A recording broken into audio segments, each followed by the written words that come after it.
This is RedPubPod. RedPubPod. RedPubPod. a podcast RedPubPod. from Redhawk Publications. RedPubPod.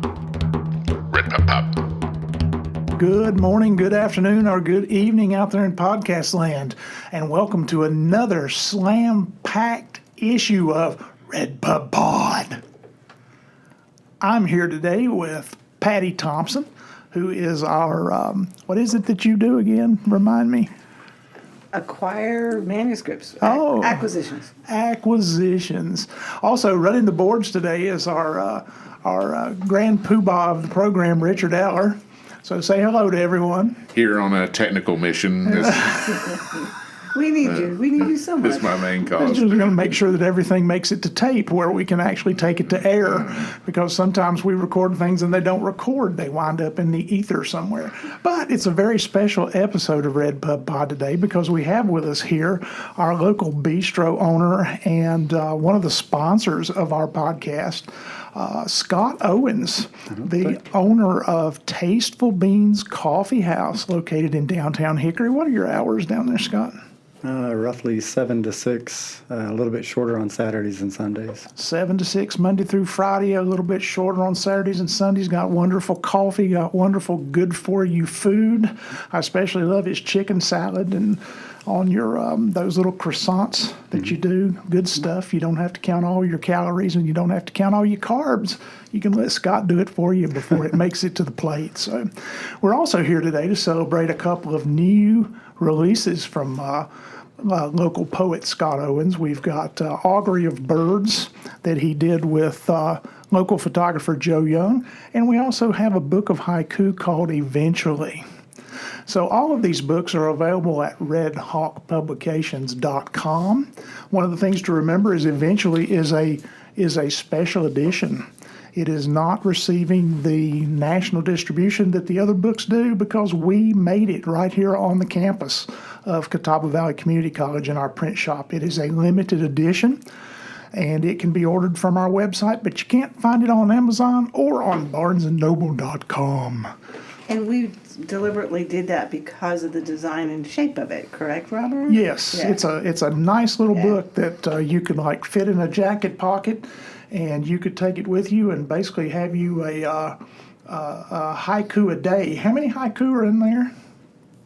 I think 113 or So, so. well, you got about half a year or so Yeah. of haiku here, along with some wonderful illustrations by a local illustrator and also another restaurant owner, or what is it, Missy Cleveland? Her family owns Three Little Three Little Birds, Birds, yeah. which is a wine shop, wine cafe in Newton. So Yep, down yonder in Newton, North Carolina. And so you can also see a lot of Missy's work. So you can go to Tasteful Beans and buy Scott's poetry, and you can go to Three Little Birds, drink some wine, and check out a lot of Missy's work, which is nice. Yeah. You can see Missy's work in the coffee shop as well. That's It's right. it's Yep. all over the floor, all over the Yes. walls. We call her our resident artist because she's done a lot of decorating for us, and we try to keep as much of her work on our walls for sale as well. They also have a previous book called Worlds Apart. World's enough. Oh, excuse me, World's Enough. Let's see, I got to get used to what the titles are. But that's available on our website as well, too, if you'd like to buy one of those. You said we weren't going to talk politics, but Worlds Apart would definitely imply political content. I do have a lot of politics on the mind nowadays, and we're going to talk about that later in the broadcast for those of you who like a good pithy conversation. But first, let's talk about, and let's kind of do this in publication order here. Okay. Let's talk about An Augury of Birds. Scott, this is a beautiful book. You guys always do beautiful books. That's one of the reasons I love working with you. Yeah, but we have wonderful art direction from our authors too. Scott, you're really terrific to work with because you know what you want, and you're able to put that into words, and that helps our crew here of both of us to be able to deliver to you what you want. So, And I think it's also important to note with An Augury of Birds, it is accompanied, once again, you're collaborating with Joe Young. So you've got some phenomenal photography in addition to the poems. Of course, I'm at Tasteful Beans quite a bit, and I was just admiring Joe's photos up on the walls. They're gorgeous, absolutely gorgeous. My wife and I just ordered, not even an hour ago, 2 prints on metal that are from this book, including the cover image of that brown thrasher. And then also in the book is a fantastic photo of a dunlin, which is not a bird that tons of people know. It's a shorebird, but it's one of my favorites, and the photo is just fantastic. I've had a lot of people, speaking of the photos, I always want to bring attention to the one of the buzzard. I've had a lot of people comment on the personality of the buzzard on page 26. I guess technically a black vulture, but where I grew up, all vultures were buzzards. Yeah, it's a crazy looking photo. Joe got in so clear and so. I think that's an It's important point to amazing. make on this book is, I think, what is it, all but one of these pictures is of a live bird that he found in their habitat, and we're going to keep secret the one that's not a live bird, but it's kind of like a contest to see if you can tell. And there was like something else about another one of these photographs, Scott. What was it? Well, one actually has no bird in it, but we'll keep that one a secret too, Oh, so that okay. everyone enjoys looking for the bird in that photo. See, everybody loves a good scavenger hunt, and that's you what go. we've got going on here at Redhawk Publications is which one of the birds is alive or not alive. But I will say, regarding the one that was a taxidermy bird, Joe told me that one of them was not an actual bird, and I guessed 5 wrong guesses before he finally told me which one it was. So I never would have guessed that that was not an actual live bird. Seems to me like it was a bird that was borrowed from one of our local science establishments. I believe that's right. Scott, are you a birder? Yes, I started bird watching when I was 19 at Ohio University. I was fortunate enough to test out of all my basic classes except for science. So I had to have a science class, and they taught ornithology at 6 a.m. on Saturday mornings. And so I took ornithology and fell in love with bird watching and have been doing it ever since. So. Birds are fascinating. I mean, they say that birds are like the evolutionary output of like dinosaurs. That's right. Yeah. That the birds are little dinosaurs. So whenever I look at little parakeets, I think, holy crap, that could have eaten us one day back in the past. Have you ever heard, and I don't mean to segue, but hey, we're here. Have you ever heard of the Carolina parakeet? Yes. Yeah, we used to have a parakeet here in North Carolina that was. That's the title, or that's the topic of Ron Rash's new short story. That's in Salvation South. Oh, okay. And I was explaining to the guys that Ron Rash is going to maybe move away from novels and start going back to short stories. And so I got an opportunity to read his newest short story. And it's on the Carolina parakeet. And so I have to assume there was one. There was. I believe they And- went extinct in the 19th century. Well, you're Yeah, gonna have to you're read. right. You're gonna have to read his short story to learn a little bit more about I that. think the last one got eaten by a Venus flytrap, which is another thing that can only be found in that North has Carolina. to be a myth. No, it is a myth. I just made it up. But we do have, North Carolina is known for the Venus flytrap. Yeah.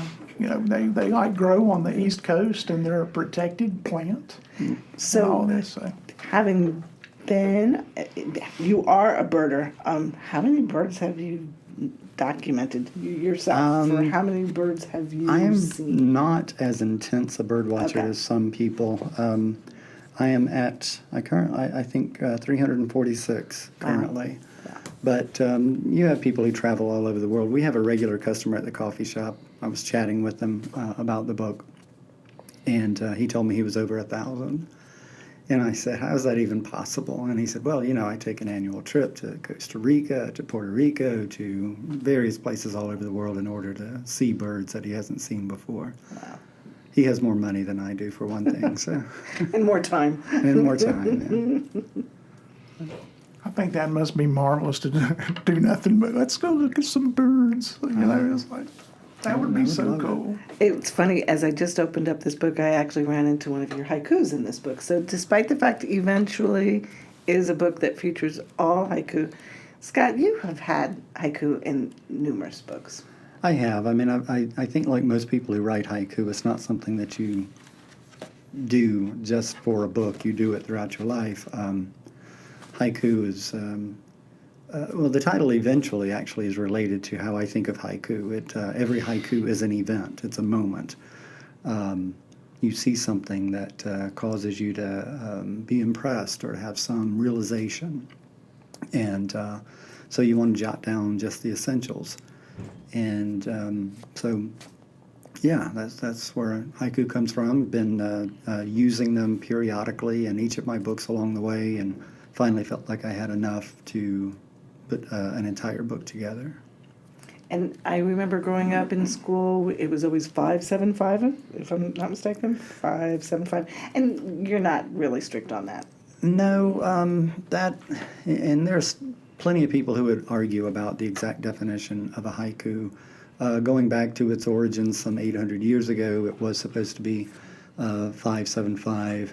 Typically, actually, it was part of a tanka, which was 57775.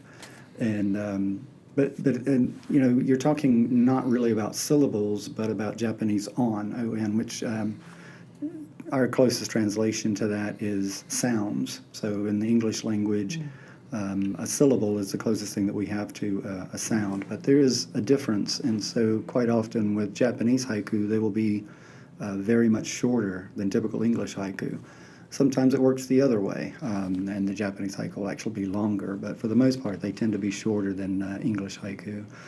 So that whole idea of 575, the haiku was the opening stanza, opening poem, if you will, of a series of stanzas called a renga. And they were usually done, going back to the title again, as part of an event where a number of poets were brought together and they were tasked with creating this 100-line poem with a set number of syllables per line that would commemorate the event. So, the title eventually has a lot of different levels of meaning related to haiku. But sometime around the 18th or 19th century, the precise definition of haiku changed quite a bit, and people started experimenting more and more with the form. And, certainly there are plenty of haiku in the book that are 575. There's one that's only 5 syllables long, and so there's a lot of variation. Okay. Is there any particular poem you'd like to read for us today from an Augury of Birds? We kind of crossed over there, didn't we? We were talking about haiku. I know we're going back and forth, and my apologies. It's only because, folks out there, we've got both books in our hands, and we're so excited to turn the pages. Yeah, and I've even got 2 more in front of me. I've got his previous picture book with Clayton Joe Young before called Round Here, Images from and Near Catawba County, which kind of came and hasn't had the attention that it deserves.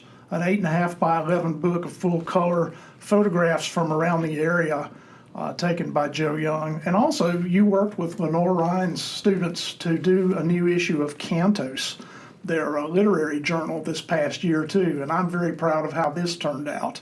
So I brought a copy of that into the plush welded studios of RedPubPod to kind of take a couple of minutes and talk about. But Patty's right. If you've got something you'd like to share from how about the one about the good old vulture? Sure. Because you really haven't lived till you've seen this photograph of this vulture, folks. That's one reason why you need to buy this book. Well, It does look like a studio photo. Yeah, it looks like this thing's looking at you like, what are you looking at? Looking over its shoulder at you like it's ticked off. anytime you catch the eye of a vulture, I'm not sure if you should be frightened or just pay closer attention to where you are in your life, I guess. They do kind of stand on the side of the road and watch you as, they're trying to dine on whatever, nature has made, because they're like the cleaning crew of nature, where they're going around taking care of the roadkill, and they're like sitting there looking at you like, don't you dare stop. Yeah. Because I'll eat you too. Bird behavior in general, I think, is very interesting. I was talking with a neighbor just yesterday. He was sharing some hostas with me, so we were digging them up, and there was a wren, one of my favorite birds of all, because of their habits as well as their songs. They're tiny little birds. They love to live in Boston ferns or anything else that is hanging under a porch. The word wren actually means cave. The Latin word for a wren, which is troglodyte, actually means cave dweller or dweller in holes. And that's where they like to live, are very small, cave-like openings.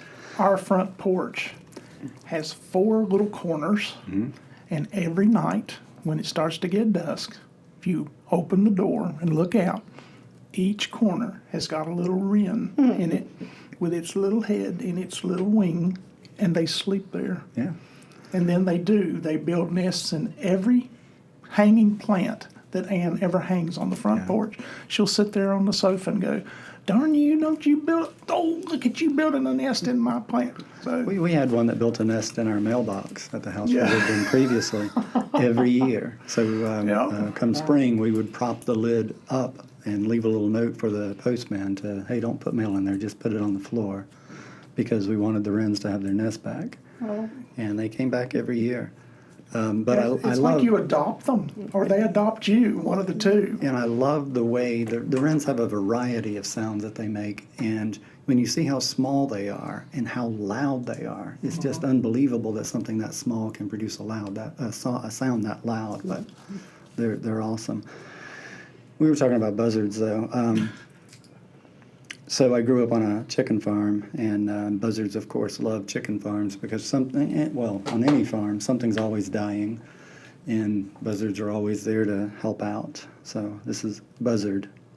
Always when we look up at white clouds, blue sky, we see that chevron of a bird not flying but floating, heavenly V teetering between here and there, silently keeping 2 worlds we imagine apart together, connecting earth to sky, life to death.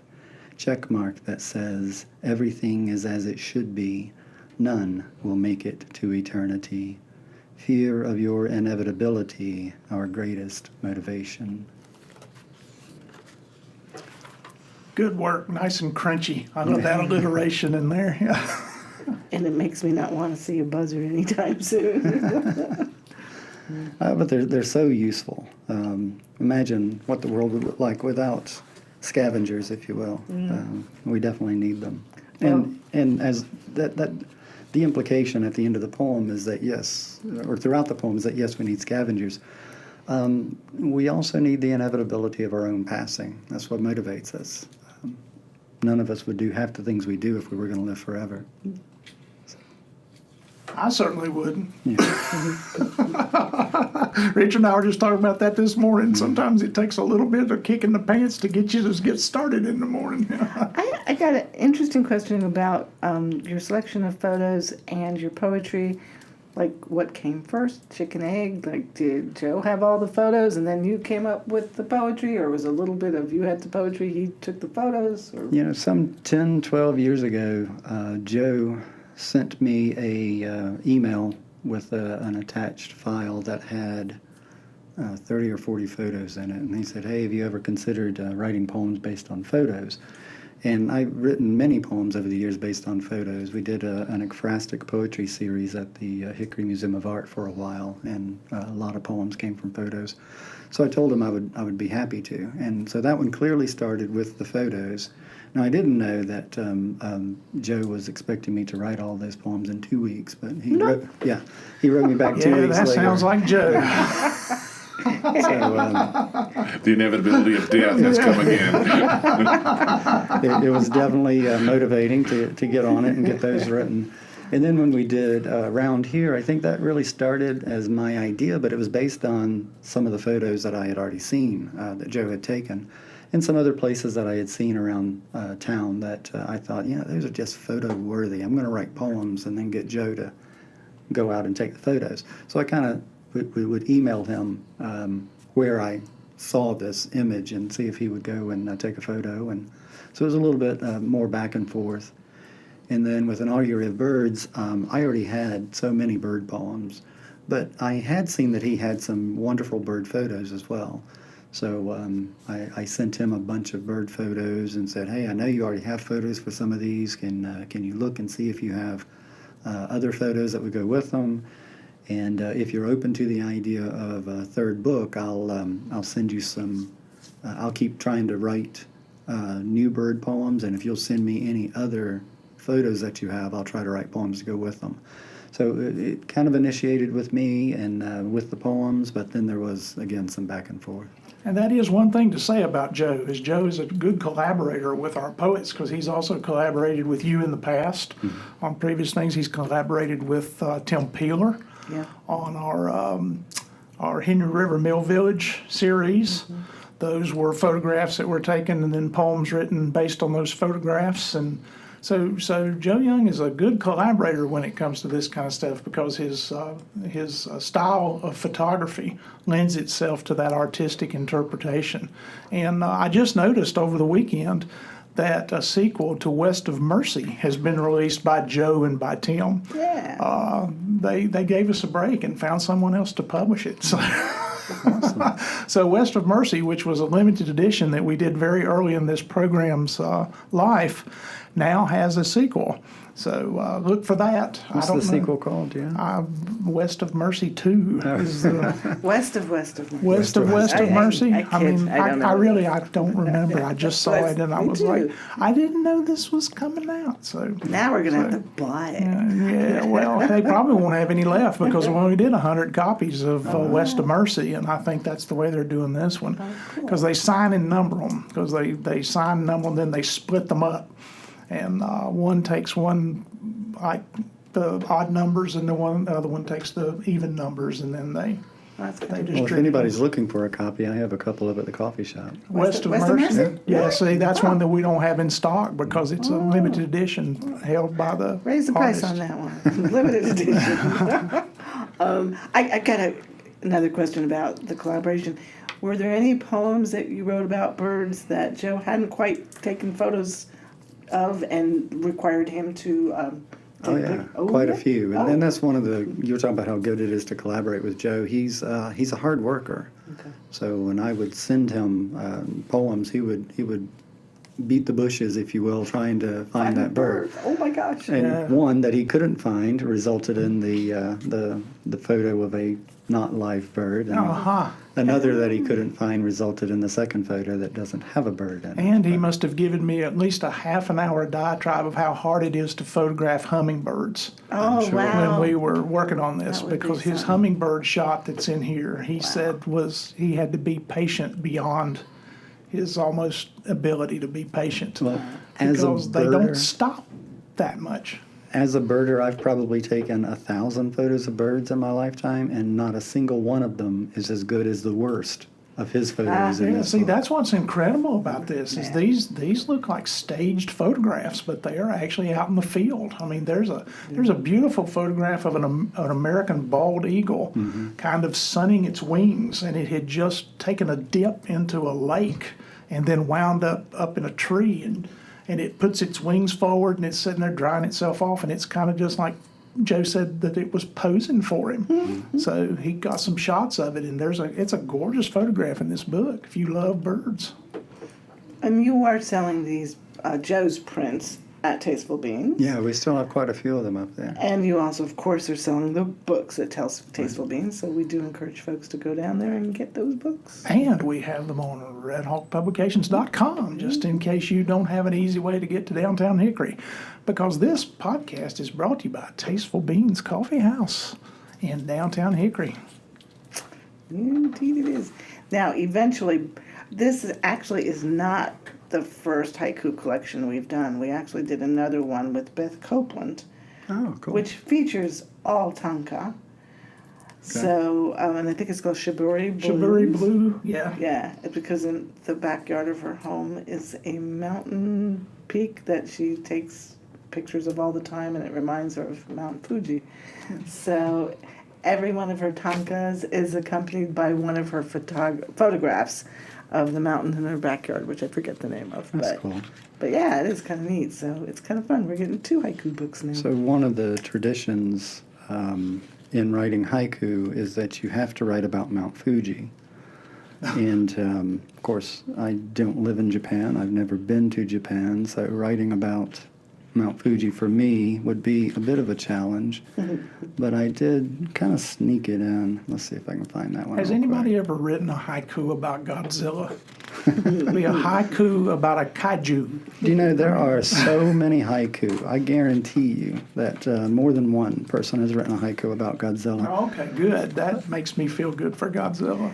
My favorite haiku writer is Kobayashi Issa, 18th, 19th century. He's considered one of the big four of haiku, and it's estimated that he wrote over 20,000 haiku in his lifetime. Wow. And it's a staggering number. How could anyone ever write over 20,000 of anything, even recipes? I can't write 20,000 recipes. Yeah. How long does it take to finish a haiku from the initial thought you have and the first time you might jot the words down on a page? Anywhere from spontaneous to never.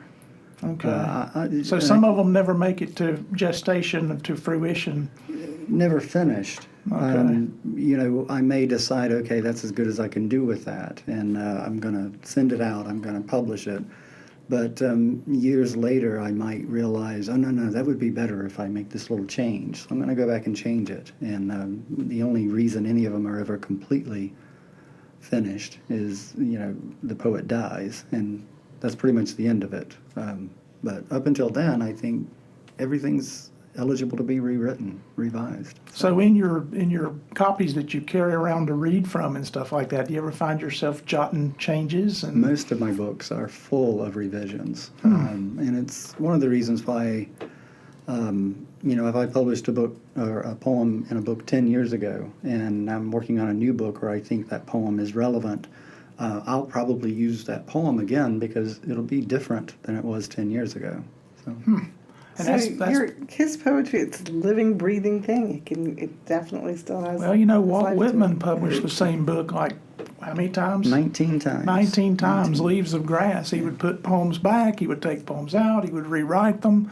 I mean, one edition of The Sleepers might be completely different than, an earlier incarnation of it. So he basically was working on the same thing. He would have been perfect for print on demand. Because one of the good things about what we do here is print on demand. We could literally change your things and then between printings. So it's one of the great things about poetry. It's short enough that it can continue to live. You don't have to revise a poem. You're not revising a novel. You're not rewriting the whole thing, if you will. So there's just no reason not to continue to work on poetry, and hopefully it just gets better every time. That's certainly a good thing, because you've got this artwork that never changes. Moby Dick was written, by Herman Melville, and it's clear that you read that as a young man, you're identifying with Ishmael. Mm-hmm. You go back and read it in Middle Ages, you're identifying with Starbuck. And now at my age, I'm reading it again, and I'm Ahab all the way. I mean, I'm yelling at clouds and fussing about this big giant white whale that I've never been able to defeat. Yeah. So, all art is interpretive that way, experiential. I agree. Here's my cheat on Mount Fuji. Bakers, not Fuji, 10,000 feet smaller, all I ever needed. I like that. Right, and I get it, too. Baker's Mountain, yeah, which is quite a bit shorter. It's all we need in Catawba County. Yeah, for anybody who's ever hiked Baker's Mountain, that's all we need. Just take that little haiku with them. And, I will say the cover art for your book, Eventually, it does have, a mountain in the background. That's Fuji-esque. Mm-hmm. And the back cover, it's a gorgeous, stark picture of winter trees with no leaves and snow in the foreground. And I'm thinking to myself, this actually it lends itself to looking kind of like Japanese style, too. I don't know if this was intentional or not, but between the cover and the back, I kind of get a Japanese vibe from it, so well done. Oh, thank you. And ironically, I guess, this is the artwork is by Caspar David Friedrich, a German romantic. So while the images may hearken to Japanese concepts, it's on the opposite side of the world, very different culture as well. Didn't Friedrich also do that picture you see all the time with some of the romantic poems by, oh my God, you're going to have to cut this because I can't think of the guy's name.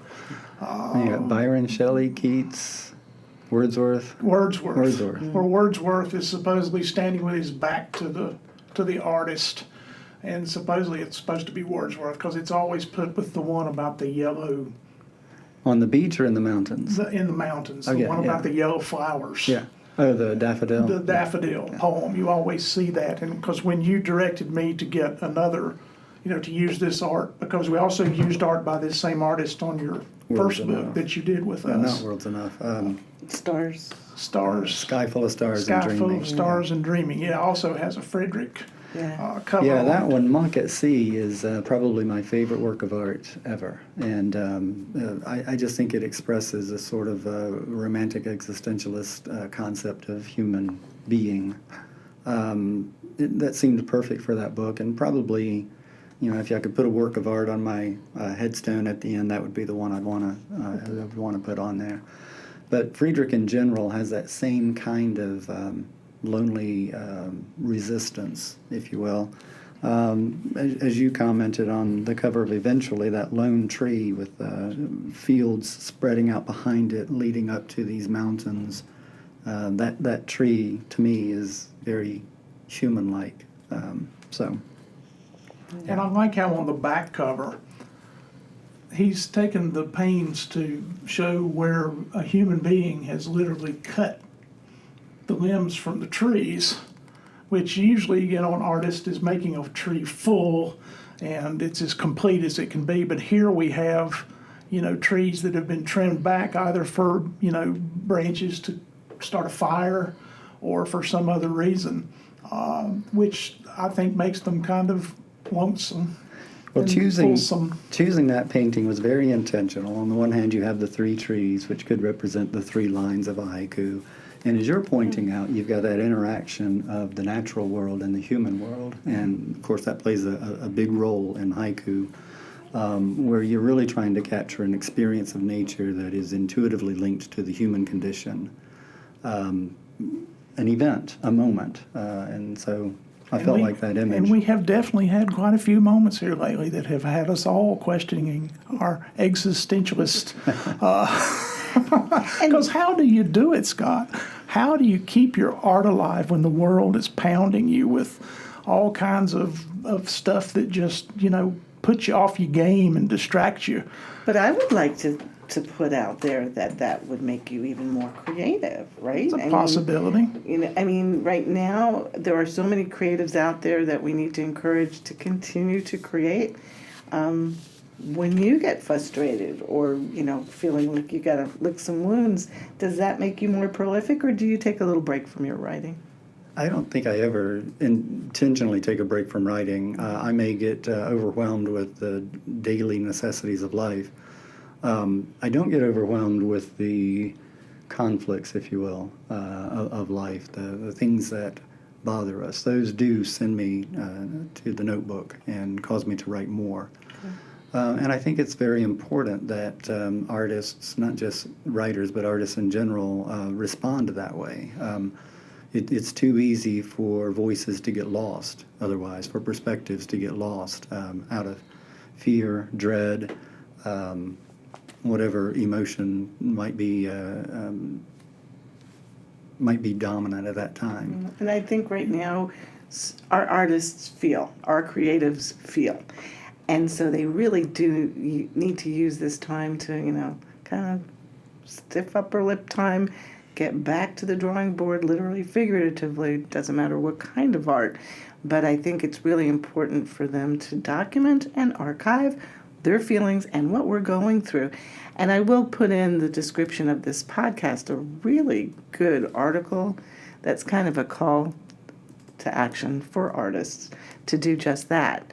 Creatives in general, this kind of is our time to kind of step up. So just be mindful to look at the podcast description, and you'll see a lovely article that tells us how to deal with our emotions. Yeah, we were talking the other day, and somebody had mentioned that the victors write the history, but Scott, you said something very You beg to interesting. differ. I remember Yeah, that. this was, so would you tell the listeners out there that Well, I mean, who you think writes the history? I think the victors control the present, but the present is always disappearing into the past, and it's the writers who write the history. So whatever perspective, or the artist, you might say, whatever perspective we're going to have on history is not defined by those who won, but defined by those who wrote about what happened during that time. I have a new poem. This is not in either of the books, so it's outside of the purview, if you will, of the podcast. But if you don't mind, I'll read Oh, this. please do. And this is called Orienteering, and it has 2 epigraphs. The first is from Albert Camus from his early novel, The Rebel. Real generosity toward the future lies in giving all to the present. And then my favorite novelist ever, Toni Morrison. This is from an interview in The Nation back in 2019, I think, somewhere around there. This is precisely the time when artists go to work, not when everything is fine, but in times of dread. That's our job. And then the poem, Orienteering. 3 days after the election, and my mind has moved from confusion to anger to anxiety to resignation to resolution, knowing we will survive this, knowing there will always be much that I can do, and that I will do it, knowing hopelessness is helplessness, and I have never been helpless, knowing the present is temporary, constantly passing into the past, knowing those who make history are the ones who write it down. There you go. There's why that was so fresh on your mind when we were talking about that the other day. Nice That's one. good stuff. Yeah, if you don't mind, I might make a copy of that myself and just make sure that we let folks know. Again, for those that need that extra bolster of, energy and creative inspiration, these are good words. Thank you, Scott. Sure. You talk a little bit about going to your notebook when you write. Is it because you have the need to write, or is it because you're inspired by something that sends you to the notebook? I'm trying to get to your motivation. Do you feel the need to write every day, or when something happens? I pretty much write every day. Not that what I'm writing ever turns into a poem or a piece that I want to publish. I've written over 500 essays, published, I should say, over 500 essays in my life as well. But not everything I write winds up being published. And it is definitely a combination. There are times when I took up poetry at a fairly young age because I had so many thoughts and feelings about what was going on in my life that I needed to get them down on paper and kind of objectify them so that I could look at it and figure out what things meant, what could come of any of this, if you will. And I think now I write primarily. My primary motivation right now is that writing forces me to continue to pay attention. And I think that's very important. I don't leave the house without my eyes just kind of scanning my surroundings all the time, looking for interesting things. I don't think I would want to live if I didn't feel like I was paying attention. I'm not sure what the point would be. And, it's like all of this stuff exists for us to notice.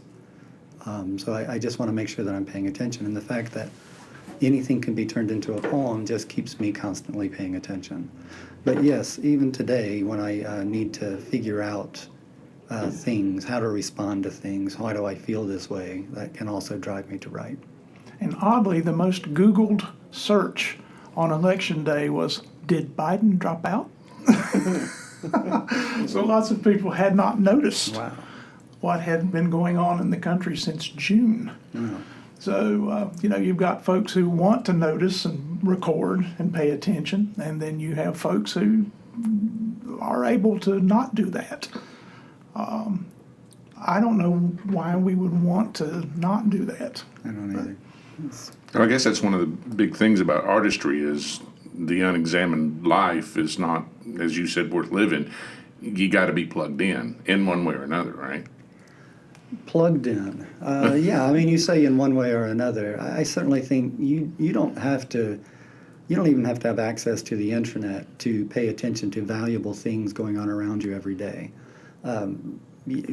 2 days ago, I was planting bulbs in the front yard along the road, and my head's down, and I hear this sound that, even though I know it's the sound of leaves across the asphalt, in my head it sounds like bicycle tires on the asphalt, and I immediately go back to my childhood, Matthews Mill Village in Greenwood, South Carolina, and we all rode bikes. And so I couldn't help but look up, half expecting to see Chuck Davis running away from someone. Chuck Davis was kind of the little guy who always let his mouth Get him into trouble.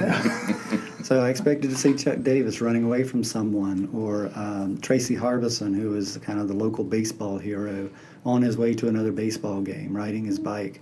And it's almost like I was a little surprised when I looked up and it wasn't either of them. Now, maybe that's just because I'm getting old and living in the past or something, but the connection of those two sounds, and I think that's what writing poetry in particular does, is brings to the surface the connections between things that so many people don't notice. And And brings them back to us. Yeah. As readers go, oh, I can see that, you know. Well, there's been several famous writers in our lifetimes that have utilized writing as a way to figure things out. Is Elie Wiesel, who wrote Night, who said, I write more to understand than I do to be understood. Yeah. And Virginia Woolf, who said she had never really come to terms with her relationship with her mother until she wrote To the Lighthouse, because she couldn't understand why her mother would have remarried after her father left, and created a situation to where Virginia was treated badly by her stepbrothers. But then when she wrote the book To the Lighthouse and studied what 19th century women had to go through, and how you're basically, if you're single moms were frowned upon back during those days, and so we write to learn as much as we do to teach other people. No, I think absolutely. I'm not sure we ever really write to teach anyone except ourselves. So, yes, to understand. So is that like a byproduct sometimes when somebody else is touched by your work? Is that extra added value? Absolutely. I mean, I think it goes back to Carl Jung and the whole collective unconscious. We're all similar enough that if we write about our experience and how things feel and what we notice, it's going to connect with others inevitably. So that's really all you have to do is pay attention and write about it. That's the thing I enjoy most about art, and literary art falls into the same category. If you see, whether it's 3D art, performing art, dance, music, poetry, and you have a reaction to it, that validates the artist to me. And it doesn't matter if it's bad art, because I've seen some bad art. I've read some bad literature, but you know what? If it still evokes an emotion, I feel the artist has done its job. And I always point to, a friend and I went over to Chicago Institute of Art. There was a special exhibition, and somebody had a bar of soap, literally something you'd find in your shower, and it was mounted and placed on the wall. And within that piece of soap was, it was a pubic hair, and it was spiral. It spiraled. And my girlfriend and I are like, that's art? And we must have stayed there for 20 minutes making fun of this piece of art. But guess what?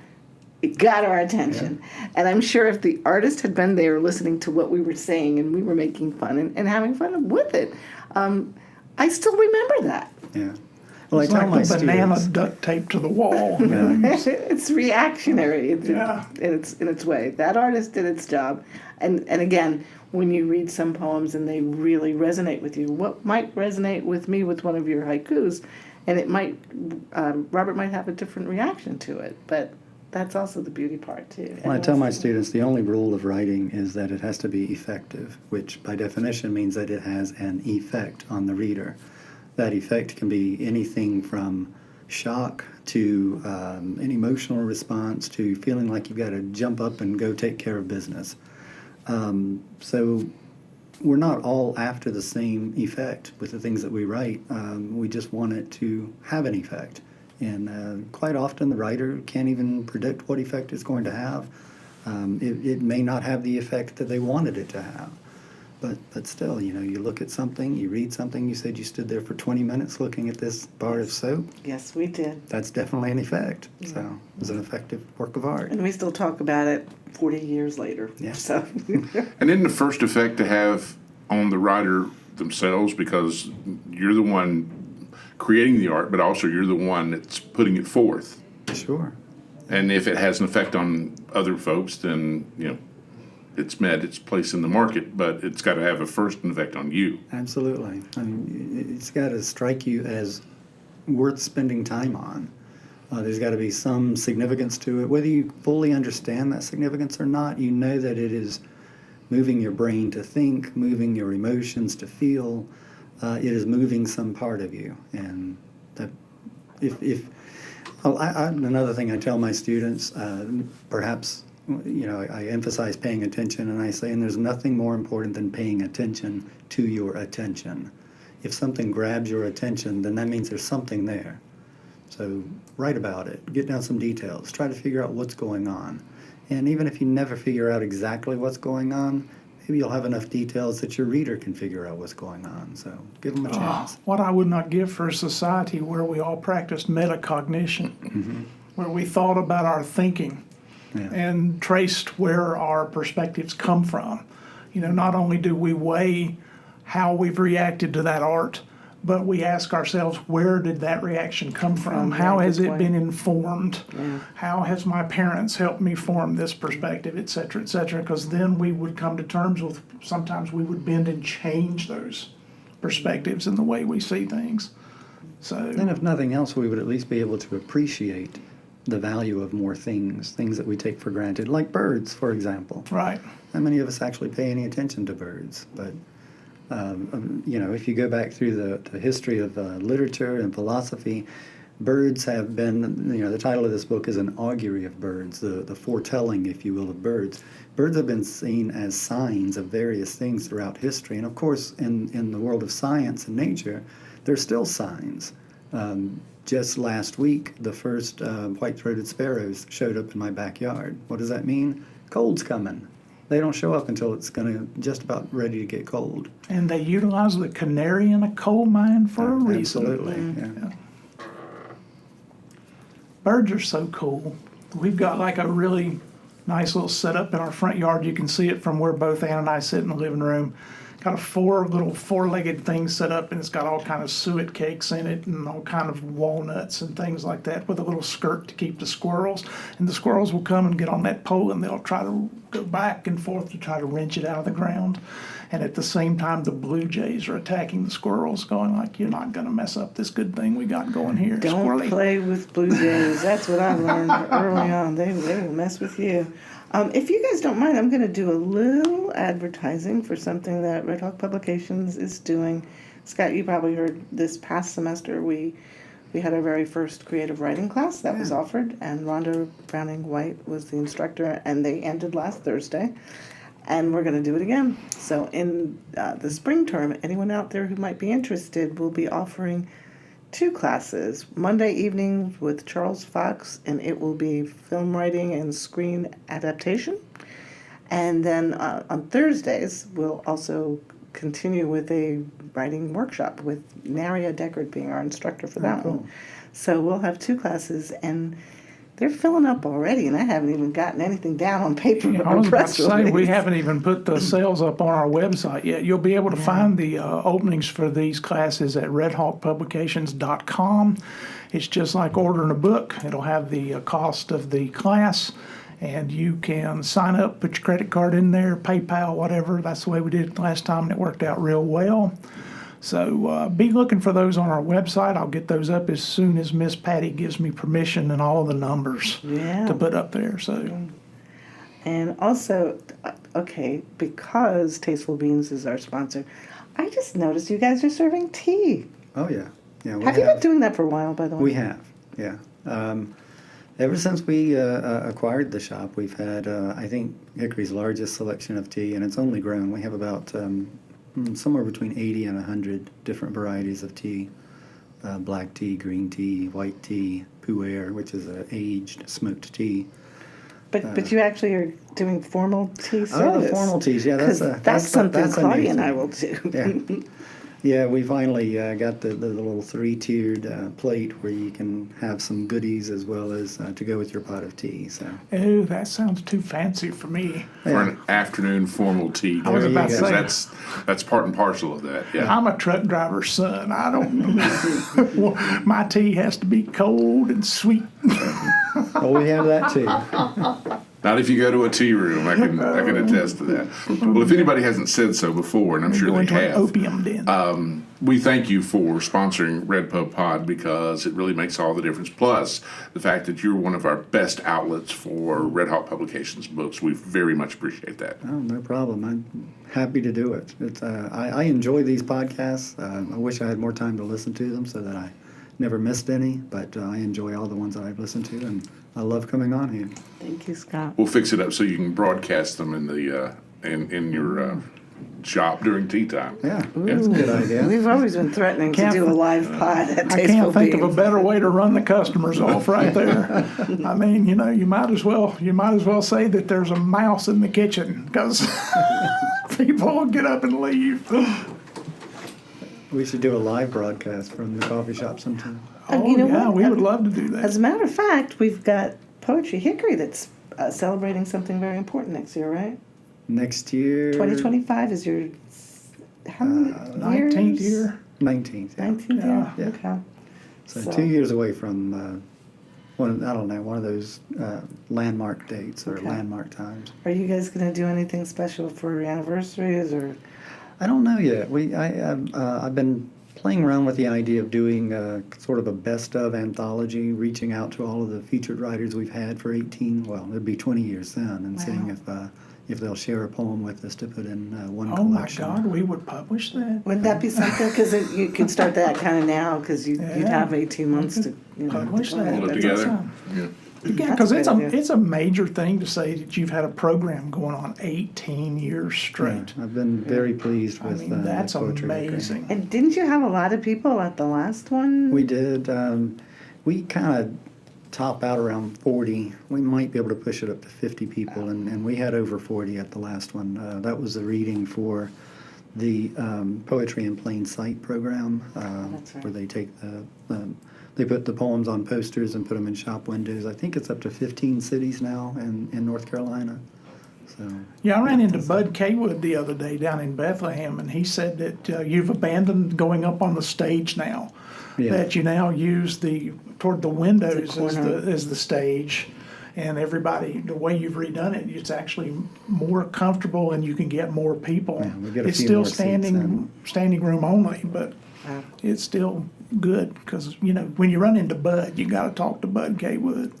yeah. He's a good guy. Well, Bud had a reading series here in Hickory before we started Poetry Hickory. I think He it did. lasted about 3 years at, what was the name of that little coffee shop? It was one of the original coffee shops. That was where Crescent Moon is. Yeah. Is where that coffee shop was. Drips. Yeah. Drips. It was called Yeah. Drips, yeah. He had it there for about 3 years. Yeah, I actually read from a short story that I had published way back then. Yeah. Yeah. And then you were one of the first readers at Poetry Hickory, too. Yeah. Wow. Yeah, the Drips thing was kind of fun because after we read and broke up at Drips, we went across the street to McGuire's and had too much beer. Won't be doing that no more. I do miss McGuire's pub. Well, you can come to Poetry Hickory. We serve beer and wine. Well. So you can hang out a little bit longer. And Yeah, but your place is so nice and you gotta. we got to dirty it up, son. Well, it just needs to be a little scuzzier for me because I'm used to bars, where you stick to the tables and Ew. He wants that greasy pub you kind vibe. of smell like it, and you're asking them to double fry the fries because they've sat around for 72 hours. So throw them back in the deep fat fryer and do it again. We might be a little healthier than you're looking for. You are. That's the great thing about it is the food is delicious at your place, man. You got these keto stuff, and you've got gluten-free stuff, and you've got vegetarian stuff. All through COVID, I was getting my almond milk and stuff from you guys because I had discovered, that that's so much better in coffee and stuff like that than cow's milk. So Well, thank you. So we also, again, encourage everybody to go to Tasteful Beans.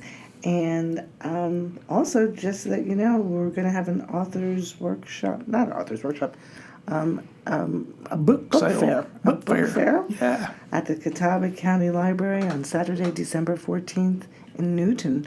We've got about 13 or 14 authors signed up, and it's not just for Redhawk Publications. So if you're listening to this and you are a published author, please feel free to get in touch with me. It'll be in the podcast description, and we can get you to participate in that book fair, as well as some holiday events that are going on the same day at the library. This is for anybody who is local and has published a book. It does not have to be through Redhawk Publications. So you can bring your books and ply your wares that day.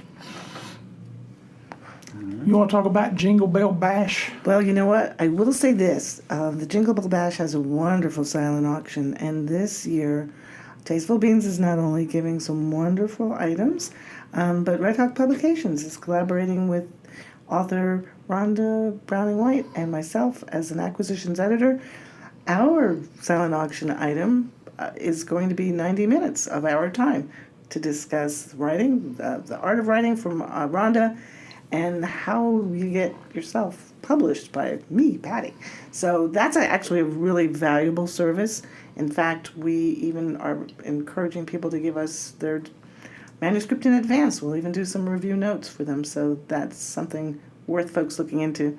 And I think you can bid on silent auction items without having to actually go to the Jingle Bell Bash. But You can. We prefer that you do, but you don't have to. And there's also That's valuable. There's also a very valuable silent auction of you can pay me to stay away from you. So I will not bother you for at least Worth its weight in gold. 90 calendar days if you win the auction at the Jingle Bell Bash. Can you get the extended warranty with that? Absolutely. Absolutely. 1 year, 3 years. Yeah, 5 years. Yeah. Gonna cost you. I guarantee not to bother you for, let's see, well, at least the next administration. Well, is there anything else that anybody needs to say? Scott, you got anything else you want to read or anything else you want to remind anybody of? No, I think I'm good. Just, you know, if anybody has any questions about the books, they can find me at the coffee shop, and I'll be happy to talk to you about them. And the second Tuesday of every month at Tasteful Beans. 6:15 at Tasteful Beans is Poetry Hickory. Yeah. And they have plenty of time for you to come in there and get you something to drink, get you something to eat before it starts, and he even gives you a nice little break in between the featured readers before the start of the people who signed up to read, to where and you I can should fill your mention- cup again. I should mention our next reader will actually be Les Brown. Okay. One of Oh, his, wow. yeah. He's got a new book out from Redhawk. Yeah, he's got short stories as well as his 2 or 3 poetry collections. His last poetry collection was with Main Street Rag. Yeah. but we always did with promote Scott the out of Browns. Charlotte. So we're thrilled. Yeah, look, we just want the art out there. We don't care who publishes it. But Iron Bridge Sunday is his latest book with us, which is a collection of short stories Yeah, that very has good. received a lot of acclaim across the state, and it's kind of nostalgia for the old days. So, all right, I guess if everybody said what they need to say, there's only one more thing to say. Is thank you folks out there for joining us today. For Richard Eller and Patty Thompson and Scott Owens, I'm Robert Canipe, and I say RedPubPod. RedPubPod. RedPubPod. RedPubPod. Y'all come back and listen to us now, you hear? This is RedPubPod. RedPubPod. RedPubPod. RedPubPod, a podcast from Redhawk Publications.